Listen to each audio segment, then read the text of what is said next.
Bonsoir très chers collègues, bonsoir très chers abonnés, j'espère que vous allez très bien. C'est Jean-Sin Kunga, je suis ingénieur des bâtiments et travaux publics et formateur de logiciels de génie civil. Alors ce soir, nous allons continuer notre formation sur Robot Structural Analysis, communément appelé RoboByte. Alors nous allons tout simplement faire quelques études ici. Je vais vous montrer quelle est l'influence ou l'impact de l'angle gamma dans l'analyse d'une structure. Autrement dit, je vais vous montrer comment est-ce qu'on peut augmenter la rigidité d'un bâtiment lors d'un projet. Voilà, donc ça c'est notre projet là, c'est un bâtiment R+10 qu'on avait modélisé. Voilà, maintenant aujourd'hui nous allons essayer un peu de voir tout simplement l'influence de l'angle gamma dans ces projets. Voilà. Donc, je crois que vous êtes en train de voir que tout est déjà là. Voilà, donc les chargements que j'avais appliqués sont là. Voilà, ça c'est dans les poids propres. On avait appliqué aussi les charges des revêtements. Collationnement aussi, il y en a. Nous avons qui escalier, qui d'habitation. Et même la simulation du vent qu'on avait faite avec la vitesse de 28 minutes par seconde. Voilà la combinaison en ELI, mais aussi la combinaison en LS. Donc tout est là. Voilà, ici je suis au niveau de la simulation du vent. Voilà, donc nous allons tout simplement vérifier comment est-ce qu'on peut augmenter la rigidité de ce bâtiment. Alors sans plus tarder, je vais vous montrer d'abord l'intitulé de notre formation, de la formation de ce soir. Voilà, donc le titre est là. Voilà, c'est ça, c'est que nous sommes en train de faire, donc l'influence ou l'impact de l'angle gamma dans l'analyse d'une structure. Voilà. Alors, qu'est-ce qu'on appelle l'angle gamma? Alors, l'angle gamma, en réalité, c'est l'angle formé avec l'horizontale. Voilà, donc c'est l'angle formé avec l'horizontale. Par exemple, à ce niveau ici. Voilà, donc ici, ce sont des poutres. Voilà, donc je crois que vous êtes en train de voir ici. Dans notre projet ici, donc la section des colonnes, notre colonne a une section de 20 x 40 et la poutre palière a une section de 15 x 20. Alors nous avons des poutres principales. Voilà, les poutres principales sont là. Voilà, à une section de 20 x 40, mais aussi les poutres secondaires avec une section de 15 x 30. Voilà. Donc, par rapport à ce que je viens de dire, en réalité, l'angle gamma, donc, c'est l'angle formé avec l'horizontale. Par exemple, à partir d'ici, ça, c'est notre poutre secondaire. Voilà. Donc, l'angle gamma, en fait, c'est juste question de, à partir d'ici, vous avez la possibilité de voir ça à partir de ces poutres ici. Voilà. Donc, c'est le fait de tourner, en fait, la poutre. Donc, et le fait de tourner la poutre. Comme à présent, notre poutre a donc l'angle qui forme notre poutre ici avec l'horizontale, c'est un angle de 0 degré. Voilà, alors pour que vous puissiez insérer directement l'angle gamma, par exemple de 90 degrés, ou soit de 180 degrés, c'est juste question de tourner dans la poutre par rapport à cet angle ici, et directement vous aurez la possibilité d'obtenir l'angle gamma. Donc on peut faire ça à partir de nos poutres, tout comme à partir de nos colonnes. Voilà, donc aujourd'hui nous allons essayer un peu d'étudier l'angle gamma à partir de nos colonnes ici. Voilà. Alors qu'est-ce que je fais premièrement? Je vais vérifier d'abord la déformée de cette structure. Donc nous allons essayer un peu de voir la déformation de notre bâtiment. Et nous allons vérifier premièrement la valeur de cette déformation là avant que nous puissions appliquer donc l'angle gamma. Donc, et puis nous allons comparer maintenant les deux valeurs. Voilà. Et comment est-ce que je vais appliquer l'angle gamma? Avant d'arriver là-bas, je vais vous montrer quelque chose ici. Vous êtes en train de voir ici que le projet que je suis en train de faire ici, donc c'est un bâtiment qui a la forme d'un rectangle.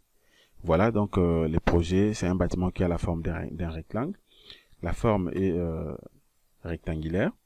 Voilà, donc en réalité, pour bien disposer mes colonnes, je ne pouvais pas disposer mes colonnes de cette façon.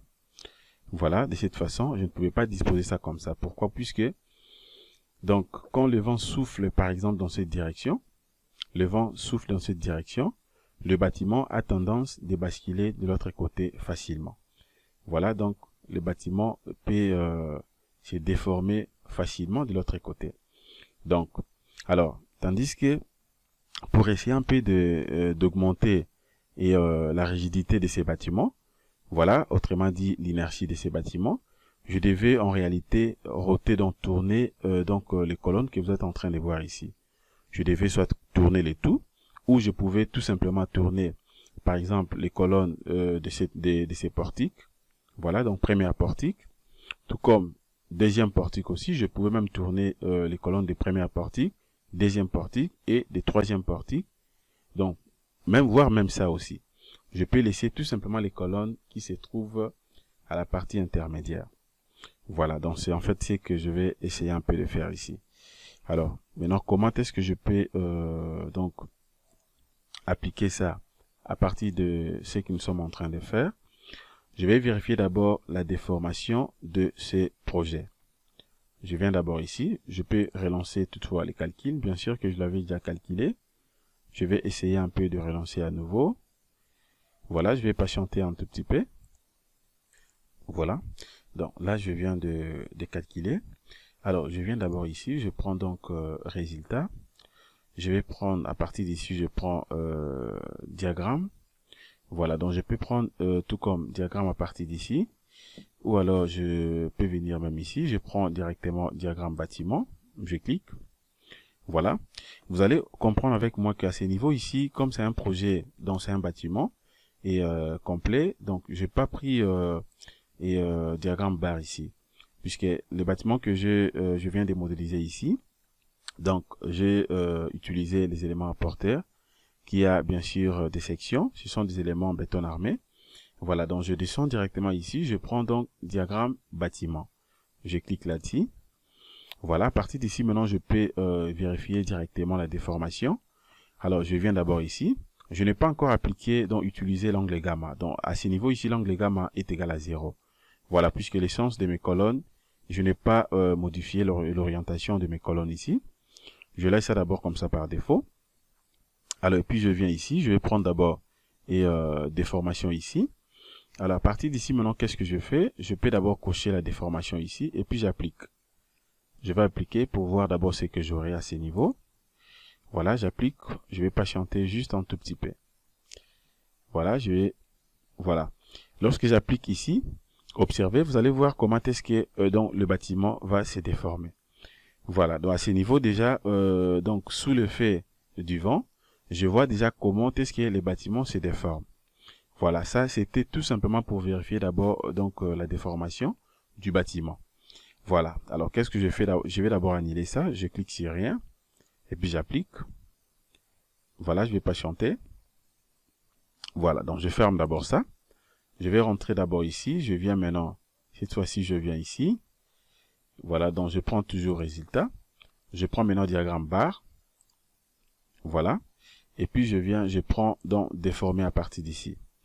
Alors, et puis je vais cocher déformer ici et j'applique. Je vais voir d'abord comment est-ce que sous l'effet du vent, comment est-ce que les bâtiments va se déformer. Voilà. Voilà comment est-ce que les bâtiments va se déformer sous l'effet du vent. Voilà. Donc les bâtiments va se déformer vers de l'autre côté. Voilà. Donc ça c'est dans la déformation que je viens d'obtenir tout simplement sous l'effet du vent. Voilà déjà comment le bâtiment va se déformer. Alors, je vais aussi vérifier donc la valeur de la déformation. C'est très simple. Donc, je viens tout simplement ici. Jusqu'à la fin, je prends d'abord paramètres. Alors, je vais cocher description. Et puis, je vais cocher différencier uniforme. Si je veux, je peux prendre soit uniforme. Et puis, j'applique. Je vais patienter. Voilà, je vais patienter. Voilà. Une fois cliqué ici, à ce niveau, vous avez la possibilité d'obtenir aussi donc le valeur. Alors comme moi je vais avoir seulement la valeur max, Je peux prendre extrême globaux qui me permet d'avoir tout simplement deux valeurs, max et min. Et puis j'applique. Je vais patienter ici. Voilà. À ce niveau ici, voilà la déformation ici. La déformation est de 0,4. Observez, la déformation est de 0,4 à ce niveau. Voilà, donc vous avez la possibilité de bien voir comment est-ce que la structure va se déformer. Voilà, donc c'est pas une déformation uniforme. C'est pas une déformation uniforme, oui, puisque nous venons de... C'est une déformation qui est dit. Donc c'est une déformation sous la simulation du vent qu'on avait donc déjà appliqué ici. Sa valeur max est de 0,4. Donc je retiens d'abord cette valeur. Je peux mettre ça quelque part ici. Voilà, donc je prends donc la déformation. Donc l'angle ici, donc l'angle gamma à ce niveau est de 0 degré premièrement. La déformation qu'on a obtenue avec l'angle gamma de 0 degré est de 0,4. Voilà, 0,4. Alors je vais rentrer d'abord ici. Voilà, donc ça c'est bien sûr sous l'effet du vent. Sous l'effet du vent, je vais quand même signaler ça. Voilà, donc je mets entre parenthèses, je peux tout simplement écrire vent. Pour comprendre que dans cette déformation, cette valeur, c'est sous l'effet du vent. Alors je vais rentrer ici. Maintenant, je vais vérifier la déformation sous l'élu. Après avoir effectué la combinaison, je viens ici, je prends maintenant ELI. Voilà, je vais vérifier aussi la déformation. À ce niveau, je vais faire la même chose. Et puis maintenant, j'applique. J'applique. Voilà, je vais essayer un peu de cacher les chargements. Je cache d'abord les chargements. Voilà, donc je peux d'abord fermer ça. Je clique d'abord sur annuler. Je vais reprendre l'opération. Maintenant, cette fois-ci, je vais faire ça sous l'ELI. Bon, je rentre d'abord ici. Je prends déformation, diagramme, déformation, rien, et puis j'applique. Voilà. Je vais essayer un peu d'obtenir aussi, de placer mes lignes de construction. Je viens ici. Voilà, je vais tout simplement appliquer ici. Et puis je ferme. Et puis je m'en vais directement sur projection. Voilà, niveau 0,0 est là. Je peux soit monter un tout petit peu, même à 3 mètres si je veux. Voilà, là je suis en projection. Je peux rentrer directement ici sur vue. Je vais patienter. Voilà, directement, j'obtiens mes lignes de construction. Voilà, donc tout est là. Et puis, je reprends maintenant l'opération. Je reprends la même opération, mais cette fois-ci, je vais vérifier, je vais vérifier la déformation en ELI. Donc, déjà, je suis en ELI ici. Voilà, donc je viens de cacher le chargement. Je viens ici, je prends donc toujours résultat. Je vais prendre diagramme bar. Voilà, je fais la même chose, je prends déformer. Voilà, et puis j'applique. Je vais patienter. J'applique. Voilà, observez avec moi, vous allez voir ici que je viens d'obtenir directement donc la déformer. Voilà. Voilà. Donc ça c'est la déformer. Donc, et puis je m'en vais de l'autre côté. Qu'est-ce que je fais ici? L'échelle, je peux laisser toujours comme ça par défaut. Voilà. Donc ça, c'est la déformer en ELI. Voilà comment est-ce que la structure va se déformer en ELI. Donc, la structure va se déformer et sa valeur max ici est de 1,6. Je vais numéroter ça aussi de l'autre côté. Voilà, donc ici, l'angle c'est toujours 0 degré. L'angle gamma toujours 0 degré. À ce niveau, ça fait 1,6. Ça, c'est bien sûr en ELI. Voilà. Ça, c'est en ELI.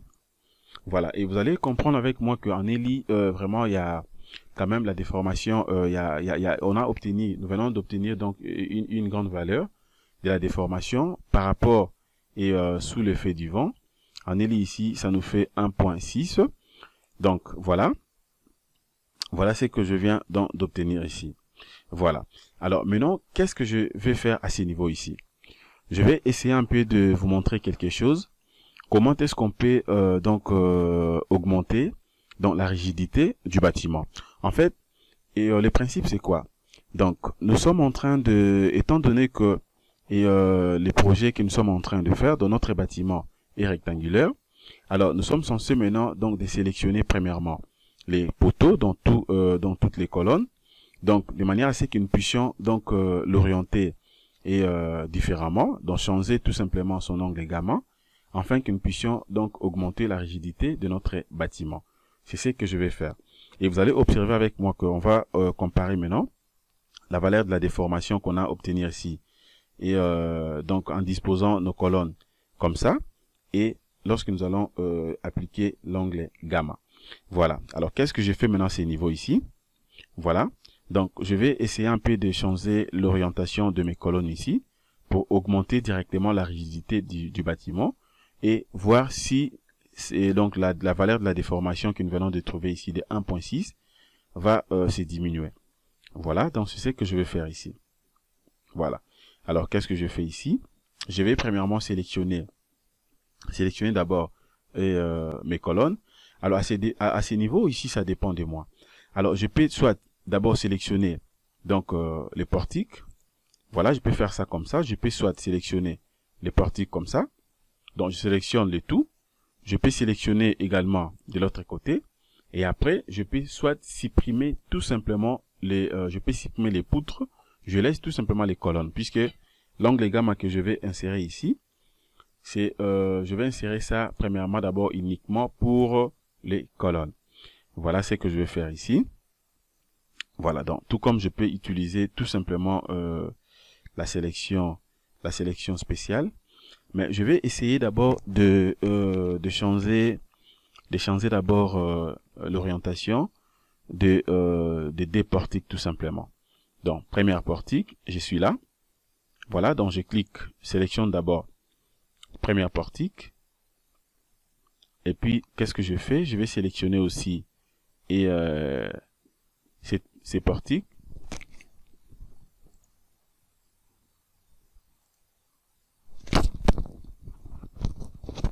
Voilà. Donc, je vais sélectionner, je réponds à l'opération. Bon, je suppose que je vais sélectionner seulement les portiques intermédiaires. Donc, seulement les 3 qui se trouvent au milieu. De l'autre côté, je laisse ça comme ça. Je vais d'abord essayer comme ça. Voilà. Sélectionne d'abord ça.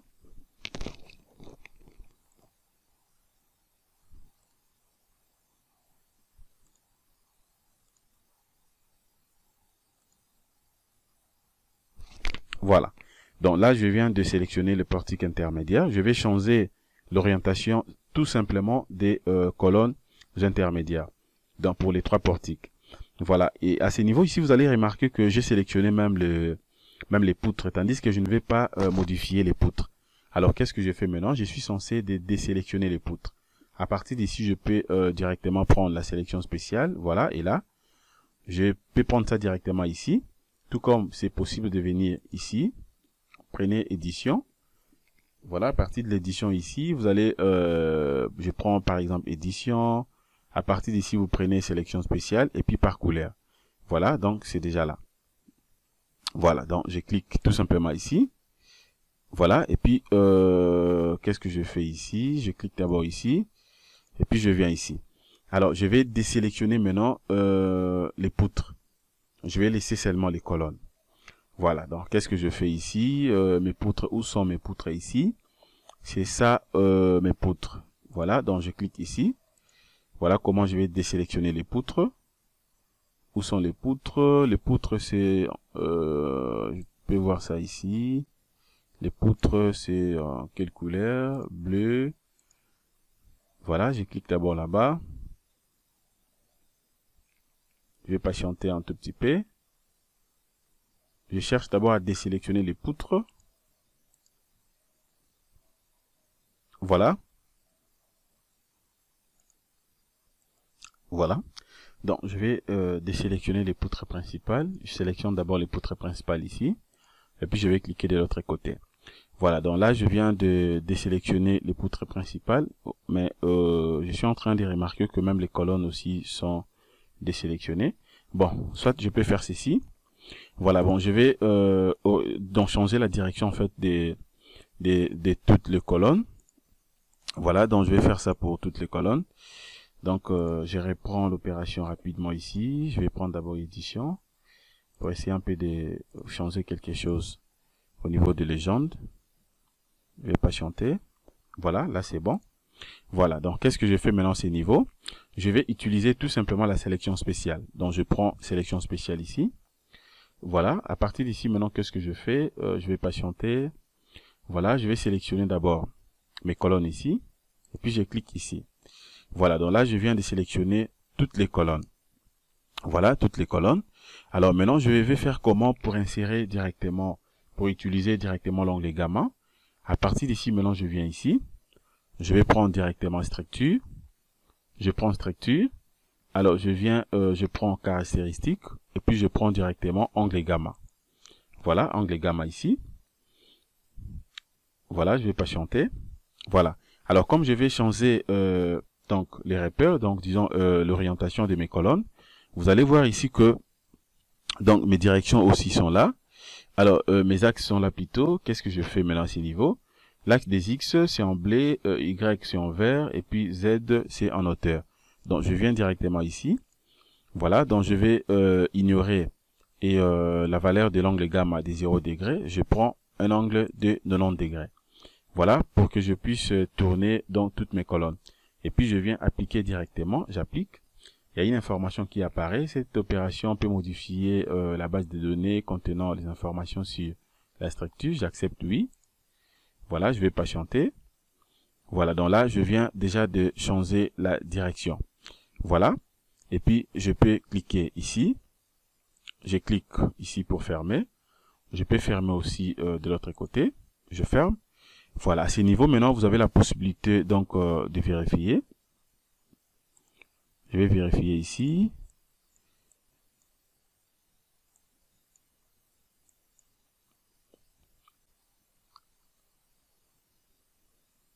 Je reprends l'opération, je n'avais pas appliqué. Je reprends l'opération, je n'avais pas appliqué. Tout a été sélectionné, mais malheureusement, je n'avais pas appliqué. Donc, je reprends l'opération rapidement. Voilà, je sélectionne encore et toutes mes colonnes. Et puis, je peux fermer ça. Je prends structure, je vais prendre caractéristique, je prends onglet gamma. Voilà, je vais patienter. Voilà, à partir d'ici, maintenant, je prends angle 90 degrés. Et puis, j'applique. Puis, j'applique. Je vais vérifier d'abord.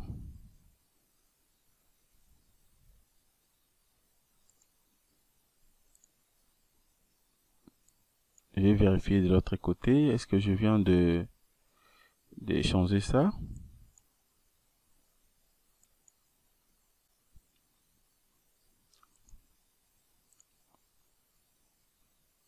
Voilà, je ferme. Voilà.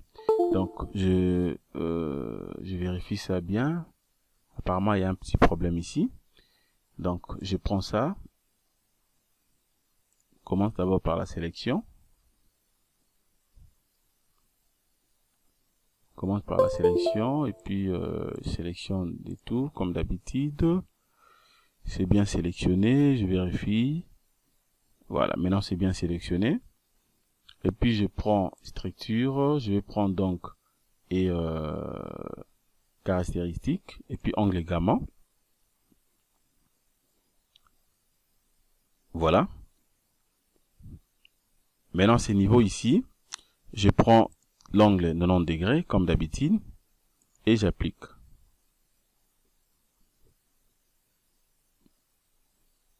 Voilà. Et puis je viens de dérouter mes colonnes déjà. Donc je viens de changer en fait l'orientation de mes colonnes. Alors nous allons passer maintenant à la deuxième partie de manière à ce que nous puissions donc vérifier les résultats. Voilà, donc merci de votre disponibilité. Passez une excellente soirée. Au revoir.